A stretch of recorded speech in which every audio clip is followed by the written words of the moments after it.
Hello, if you want to connect your pen drive to Samsung Galaxy A16 5G, you will need an adapter that looks, for example, like this.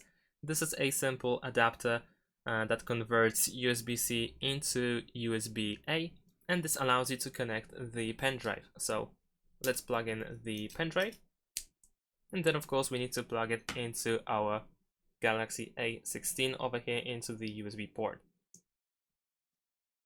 There we go.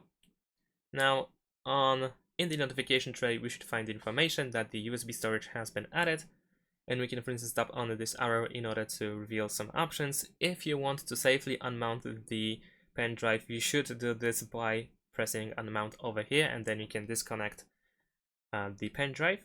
And if you want to find the USB storage, you can either press open, or you can, for instance, open the My Files app, and then over here you should be able to find the USB storage. And you can move things around, you can check out what you have inside, and so on and so forth.